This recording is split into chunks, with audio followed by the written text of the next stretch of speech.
दोस्तों जैसे कि हम लोग सब कुछ जानते हैं कि फैशन इंडस्ट्री जो है वो ग्रोइंग इंडस्ट्री है। और दोस्तों ये इंडस्ट्री जिस तरह से ग्रो हो रही है, आने वाले समय में मुझे नहीं लगता है कि इसमें कोई कमी आने वाली है, बल्कि नए नए फैशन और इंट्रोड्यूस होने वाले हैं। तो दोस्तों आज की वीडियो में हम लोग जो बात करने वाले हैं एक ऐसे बिजनेस के बारे में जो फैशन इंडस्ट्री से जुड़ी हुई है। तो दोस्तों अगर आपको पैसे कमाने की इच्छा है, आप बिजनेस करना चाहते हैं, अपने लाइफ को बदलना चाहते हैं, तो आज की वीडियो आपके लिए बहुत हेल्पफुल होने वाली है। आज की वीडियो में मैं एक ऐसे बिजनेस के बारे में बतलाने वाला हूं दोस्तों, जिसकी हमेशा से डिमांड रही है और आज भी है और आने वाली समय में भी श्योर इसकी डिमांड रहेगी। और जिस बिजनेस में दोस्तों अगर सही से आप काम करो ना, तो हर रोज कम से कम 2 से 3 हजार रुपये आप कमा सकते हो। और वो भी इसमें अच्छी बात यह है कि इस बिजनेस को स्टार्ट करने में आपको 1,000 रुपये से ज्यादा स्टार्टिंग में इन्वेस्टमेंट करने की जरूरत बिल्कुल नहीं पड़ेगी। तो अगर आप 1,000 रुपये के अंदर में बिजनेस स्टार्ट करना चाहते हैं, तो आज की वीडियो आपके लिए बहुत हेल्पफुल होने वाली है। प्लीज वीडियो को पूरा जरूर देखिएगा। दोस्तों इस वीडियो में जो इंपॉर्टेंट बात यह है कि इस वीडियो को बनाने में मैंने टोटल 3 स्टेप के बारे में डिस्कस किया हुआ है। ये तीनों स्टेप को बहुत बारीकी से देखना जरूरी है। अगर बिजनेस करना चाहते हो, पैसे कमाना चाहते हो, अपने लाइफ को लेकर सीरियस हो, तो तीनों में से एक भी चीज को स्किप करने की गलती मत करिएगा, क्योंकि अगर स्किप करेंगे ना तो आपको समझ कुछ नहीं आएगा। दोस्तों क्या है, कैसे करना है, अगर जानना चाहते हैं तो वीडियो को पूरा देखिएगा। चलिए वीडियो को स्टार्ट करते हैं। तो दोस्तों आज की वीडियो में हम लोग बात करने वाले हैं पर्सनलाइज्ड स्टेशनरी के बारे में। दोस्तों आपने अभी फेसबुक में, इंस्टाग्राम में बहुत ज्यादा इस तरह के पोस्ट देखे होंगे, जिसमें लोग जो है पर्सनलाइज्ड एक बॉक्स के अंदर में स्टेशनरी रखकर बेच रहे हैं और उनकी जो रेट है उसके हिसाब से उनकी अच्छी खासी प्रॉफिट हो रही है। और नीचे कमेंट भी देखिएगा, बहुत सारे लोग इसको बाय कर रहे हैं, बहुत सारे लोग इसको खरीद रहे हैं और जिससे बेचने वाले को बहुत अच्छा खासा मुनाफा हो रहा है, वो भी बहुत कम इन्वेस्टमेंट के साथ में, जिसपे से जो सेलर है उसको कम से कम महीने के 30,000 से लेकर 50,000 तो बहुत इजी तरीके से मिलते होंगे। इससे ज्यादा मिलते होंगे लेकिन कम नहीं। तो वो किस तरह से कमाते हैं, चलिए इसके बारे में जानते हैं। तो सबसे पहले हम बात करते हैं दोस्तों स्टेप 1 की। इसमें क्या करना है दोस्तों, स्टेप 1 में सबसे पहले आपको यह करना है कि आपके शहर में जो भी मैन्युफैक्चरर होलसेलर है स्टेशनरी के, और खास करके मैं ईयर रिंग, झुमका, इसकी बात कर रहा हूं, या दोस्तों कोई होलसेलर है या कोई मैन्युफैक्चरर है, तो सबसे पहले जाइए आपके आसपास में पूरे शहर में जो भी बड़ी बड़ी दुकानें हैं वहां जाकर पता करिए पहले रेट को। दोस्तों इससे आपको ये फायदा होगा कि आपको ये देखने मिलेगी कि सेम तरह की चीज कहीं 50 में मिल रही है, कहीं 60 में मिल रही है, कहीं 70 में मिल रही है, कहीं 100 में मिल रही है।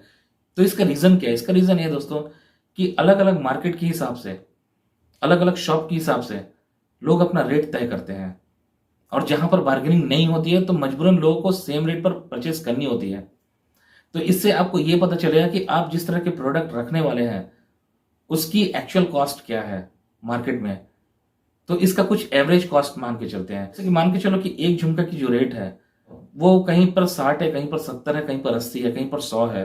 तो इसका एक एवरेज मान के चलते हैं लगभग 70 से 75 रुपए के बीच में इसका सेलिंग रेट है। तो अब क्या करेंगे दोस्तों, हमने ये देख लिया कि इसकी सेलिंग रेट कितनी है। अब हम क्या करेंगे दोस्तों, अब हम ये देखेंगे कि सेम तरह के प्रोडक्ट्स हम जो खरीदने वाले हैं तो उसकी कॉस्ट क्या है। दोस्तों इसको होलसेल रेट पे खरीदोगे या ज्यादा क्वांटिटी खरीदोगे तो आपको अच्छी रेट में मिल जाएगी। मतलब अगर आपको एक पीस भी बेचना हो ना तो आपको 20 से 30 रुपए मिल जाएगा, क्योंकि ये सब स्टेशनरी प्रोडक्ट में बहुत अच्छी खासी मार्जिन होती है। कोई कोई माल दोस्तों स्टेशनरी में डबल रेट पे जाती है, कोई 3 गुना रेट पे जाती है। मतलब कहने का ये है कि मैक्सिमम लोग जानते ही नहीं है कि इसकी ओरिजिनल रेट क्या है। तो इसमें हम लोग को क्या करना है कि एक मिड रेंज, जैसे कि 50 रुपीज ईच, ये एक मिड रेंज का जो कलेक्शन है उसको हमें खरीद कर लाना है। जैसे कि मैंने तय किया है कि 50 रुपए के रेट में हमें एक झुमका बेचना है, लेकिन यहाँ पर हम सिंगल नहीं बेचेंगे, हम बॉक्स में बेचेंगे। तो दोस्तों स्टेप 1 में हमने सेलिंग रेट देख लिया है कि कितनी है, और हमने परचेसिंग रेट भी देख लिया कि कितनी है जहां से हम होलसेलर से खरीदने वाले हैं। और इसको जितनी ज्यादा क्वांटिटी में खरीदेंगे ना उतनी ज्यादा हमें प्रॉफिट होगी, क्योंकि उतनी सस्ती मिलेगी। वो हमें बाद में करना है, क्योंकि हमारे पास में स्टार्टिंग में बहुत ज्यादा पैसा नहीं है, तो मजबूरन हमें थोड़ा कम मार्जिन रखना है, क्योंकि कम क्वांटिटी खरीदेंगे लेकिन हम उससे ज्यादा इन्वेस्टमेंट नहीं कर सकते हैं। तो हमने ये सब पता लगा लिया। अब हम पढ़ते हैं स्टेप नंबर 2 में। दोस्तों हमारे बजट को ध्यान में रखते हुए हमने जो तय किया है वो है 1,000 रुपए के अंदर हमारा इन्वेस्टमेंट होना चाहिए। तो मान के चलो हम 50 रुपए का अगर रेट रखे हैं 50 रुपए के प्रोडक्ट बेचने के लिए, तो हम लगभग 30 रुपये 25 से 30 रुपये तक का रेट में हम परचेस करेंगे।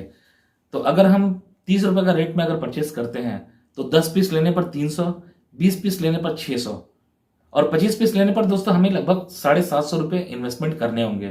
दोस्तों यहाँ पर हमने स्टार्टिंग में 25 पीस झुमका खरीदा है। अब दोस्तों उसके बाद में हमारे हाथ में बचते हैं 250 रुपये। तो 250 रुपये में हम चाहें तो कोई अच्छी सी पैकेजिंग के लिए अच्छा पैकेट खरीद सकते हैं, जिसके अंदर में हमें झुमका का जो सेट है उसको रखकर सेल आउट करना है। दोस्तों हम यहाँ पर देखें कि हमने लगभग 25 सेट खरीदा है। दोस्तों इसका मतलब अगर एक डब्बा के अंदर अगर हम 5 पीस रखते हैं तो हमें 5 डब्बे की रिक्वायरमेंट होगी। अब हम यहाँ पर ये करेंगे कि हम जो बॉक्स होते हैं वो खरीदेंगे। अगर सही जगह में चले जाओ ना तो बॉक्स अच्छे खासे रेट में मिल जाएंगे। हमें इसमें बहुत ज़्यादा पैसे लगाने की जरूरत नहीं है। हमें 5 बॉक्स चाहिए, उसे ऊपर से अच्छे से डेकोरेट करना है।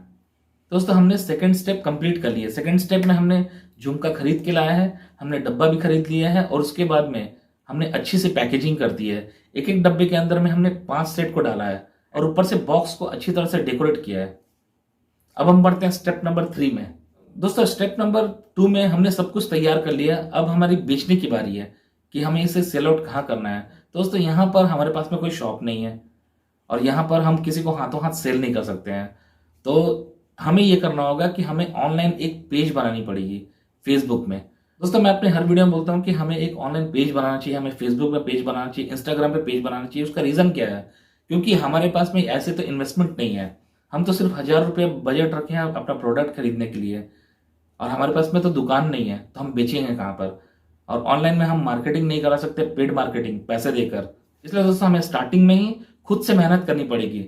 इसलिए फेसबुक पेज बनाना जरूरी है। और फेसबुक के ऊपर में मैं ज़्यादा ध्यान इसलिए देता हूँ क्योंकि फेसबुक में हमारे पास में ऐसे पर्सन होते हैं जो लोग हमें अच्छी तरह से पहचानते हैं। तो इसलिए दोस्तों हमें फेसबुक का जो पेज है ना वो बनाना चाहिए। जब हम फेसबुक पेज बनाते हैं ना दोस्तों, फेसबुक पेज में एक अच्छा सा टाइटल रखिए। और दोस्तों ये सब कुछ कंप्लीट हो जाने के बाद में अब बारी है अपलोड करने की, फोटो अपलोड करने की, उसके बाद में डिस्क्रिप्शन लिखने की, कैप्शन लिखने की। तो यहाँ पर हम क्या करने वाले हैं, यहाँ पर हमें पेज बनाने के बाद में हमें अपने प्रोडक्ट का एक अच्छा सा वीडियो शूट करना होगा। अगर खुद से नहीं होती है तो आसपास में देखो, आजकल बहुत सारे लोग हैं, आसपास के दोस्त में ही, किसी प्रोफेशनल की जरूरत नहीं है। हल्का फुल्का एडिटिंग तो कर देंगे, क्योंकि दोस्तों आज के डेट में एडिटिंग करना बहुत बड़ी बात नहीं है। थोड़े अच्छी लुक में एडिटिंग कर देंगे, उसके बाद में एडिटिंग करेंगे हम वीडियो की, और साथ ही साथ में हम क्या करेंगे कि हम फोटो भी खींच कर रखेंगे। और जब हम पोस्ट करेंगे ना, इन सबको एक साथ पोस्ट करेंगे। दोस्तों इसकी अच्छी से हमने वीडियो बना ली और हमने पोस्ट कर दिया। पोस्ट करने के बाद, लेकिन दोस्तों पोस्ट करते साथ ही हमें ऑर्डर मिलेगी ये जरूरी नहीं है, इसलिए हमें थोड़ा सा इंतजार करना होगा। दोस्तों पोस्ट करने से पहले एक इंपॉर्टेंट बात जिसको हमें याद रखना है वो ये है कि हम कितने रुपए में सेल आउट कर रहे हैं। क्योंकि हम 50 रुपये ईच करके अगर सेल आउट कर रहे हैं तो हमारा जो बजट है वो कितना लगा है टोटल, हमारे इन्वेस्टमेंट अगर 30 रुपये करके हमने झुमका खरीदा है तो 5 पीस मतलब 150 रुपया। और हम 50 रुपये करके अगर सेल आउट कर रहे हैं तो 50 रुपये करके सेल आउट करने से हमारा जो बजट है वो कितना हुआ, 250 रुपया, मतलब 100 रुपये की प्रॉफिट। लेकिन हमारे पास में जो बॉक्स है वो भी जा रही है 20-30 रुपये की, तो हमारे पास में जो प्रॉफिट है वो है 70 रुपया। तो दोस्तों 70 रुपये प्रॉफिट ये थोड़ी कम है। इस ऊपर से दोस्तों हमें सामने वालों को खुद डिलीवरी देनी पड़ेगी। तो हम यहाँ पर क्या करेंगे और उसमें से थोड़ा बजट ज्यादा रखेंगे, क्योंकि स्टार्टिंग में ही हमने पता लगा लिया था कि बहुत रेट की यहाँ पर कंफ्यूजन है। हर कोई इंसान किसी प्रोडक्ट के बारे में सही से जानकारी नहीं रखते हैं, खास करके जब वो नॉर्मल बजट की हो, नॉमिनल बजट की हो। तो इसलिए हम उसमें ऐसा करेंगे कि हमारा बजट अगर 250 हो रहा तो हम उसे 300 रखेंगे स्टार्टिंग में। चलो हम 100 से 150 रुपये हम कमाएंगे। 100 रुपये तो कमाने ही है, क्योंकि स्टार्टिंग में है, कुछ तो इनकम होनी चाहिए। दोस्तों हम यहाँ पर वो रेट रखेंगे क्योंकि दोस्तों ये बहुत बड़ी बजट नहीं है। लोग इस तरह का रेट में बेच रहे हैं, इससे ज्यादा रेट में बेच रहे हैं। हम उससे कंपेयर करके थोड़ा नॉर्मल रेट पे बेचेंगे, जो दोस्तों झुमका जो है उसको देख कर लगना चाहिए कि हाँ उतने की वर्थ करती है। तो दोस्तों टोटल मिला के हमारे हाथ में अगर एक बॉक्स जो सेल होती है ना, तो वो हमारे पास में 100 से 150 रुपये हमारे हाथ में बचती है। तो स्टार्टिंग में हमारे पास में कोई डिलीवरी बॉय नहीं है, या किसी को पैसा देना नहीं है, या कोई स्टाफ नहीं है जो हमारा प्रोडक्ट डिलीवर कर सके। तो हम जो लोकल एरिया में है ना, खुद जाकर हैंड टू हैंड दे सकते हैं। उससे हमारी जो डिलीवरी कॉस्ट है वो बचती है। हाँ अगर कोई बाहर से अगर ऑर्डर आते हैं तो यहाँ पर हमारी मजबूरी है, हमें डिलीवरी जो प्राइस है वो देना होगा। लेकिन इसके लिए हम चाहे तो कस्टमर से चार्ज कर सकते हैं, लेकिन स्टार्टिंग में हम चाहते हैं कि हमारा कस्टमर बने, दोस्तों यहाँ पर अगर हम थोड़ा सा कम प्रॉफिट रखें तो भी कोई प्रॉब्लम नहीं है, क्योंकि दोस्तों हम स्टार्टिंग में इस बिजनेस को उठा रहे हैं। हमें कस्टमर बेस बनाना बहुत जरूरी है। इसके लिए हमें जो प्राइस वैल्यू है वो एकदम सही रखना है। किसी को भी नहीं लगना चाहिए कि हम धोखा दे रहे हैं या रेट ज्यादा है, उससे हमें ही नुकसान होगी। तो इस तरह से दोस्तों हम अपने प्रोडक्ट को बेचकर एक पैकेट का लगभग 100 रुपया भी अगर कमा रहे हैं ना, हमारे पॉकेट में 100 रुपया अगर प्रॉफिट आ रही है, तो हम अगर एक दिन में 5 पैकेट भी बेचते हैं ना, तो 500 रुपये प्रॉफिट आती है, जो हमारे लिए दोस्तों बहुत अच्छी अमाउंट है। क्योंकि अगर 500 रुपये एक दिन की आ रही है, तो मान के चलो महीना में 15,000 रुपये आएगी। और जरूरी नहीं कि उतनी आएगी, क्योंकि जैसे जैसे हमारे कस्टमर बेस बढ़ते जाएंगे ना, हमारी डिमांड बढ़ेगी, और उस तरह से दोस्तों हम और अच्छा बिजनेस करेंगे तो ज्यादा मुनाफा होगा। प्लस दूसरी बात यह है कि हमारी क्वांटिटी बढ़ेगी, तो हम क्या करेंगे, बड़े शहर में जाएंगे। बड़े शहर में जाएंगे और उसको और अच्छा मैन्युफैक्चरिंग रेट पर लेंगे, तो दोस्तों वहां पर हमारी जो खरीदी है, जो परचेसिंग रेट है, उसमें भी हमें पैसा बचेगा, तो हमारी प्रॉफिट और भी बढ़ जाएगी। तो इस तरह से करके दोस्तों हम महीने का अच्छा खासा रुपया जनरेट कर सकते हैं, और ये बिल्कुल जेन्युइन तरीका है। आप चाहें तो ट्राई कर सकते हैं, क्योंकि यहाँ अगर लॉस होने की संभावना भी होगी तो बहुत कम, 1,000 रुपया। अब दोस्तों बात करते हैं कि जब ये बिजनेस हमारी चलने लगेगी तो आगे क्या करना है। आगे बिजनेस को एक्सपैंड करना है, क्योंकि बिजनेस को एक्सपैंड करना बहुत जरूरी है। कोई भी इंसान हो, अगर किसी काम को स्टार्ट करता है ना, तो स्टार्टिंग में वो जितना कमाता है उसकी चाहत होती है कि जैसे जैसे समय आगे बढ़े उसके पास में और इनकम आए। दोस्तों हमें भी आगे क्या करना है इसकी प्लानिंग हमें कर लेनी है।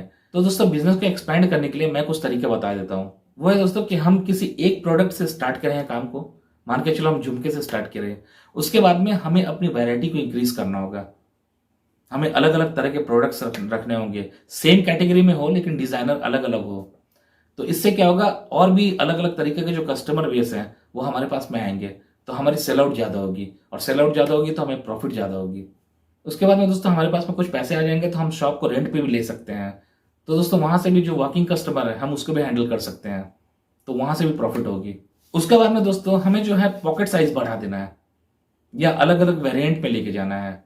जैसे स्टार्टिंग में हमने एक बजट रखा हुआ है 300 से 350, तो हम क्या कर सकते हैं, 200, 300, 400, 500 या 1,000।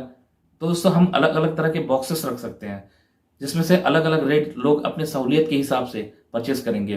तो इससे क्या होगा कि डिफरेंट काइंड्स ऑफ जो कस्टमर है वो हमारे बन जाएंगे। तो हम इस तरह से करके दोस्तों अपनी जो इनकम है उसको इंक्रीज कर सकते हैं। सो आई होप दोस्तों कि इस वीडियो से आपको कुछ हेल्प हुई होगी, कुछ समझ आई होगी। और अगर वीडियो अच्छी लगे तो प्लीज इस वीडियो को लाइक जरूर कर दीजिएगा। चैनल पर पहली बार है तो प्लीज चैनल को सब्सक्राइब जरूर कर दीजिएगा। अगर आपकी कोई क्यूरी है, कोई कमेंट है, तो प्लीज कमेंट बॉक्स में जरूर लिखिएगा। दोस्तों मिलते हैं नेक्स्ट वीडियो में, तब तक के लिए जय हिंद, वंदे मातरम।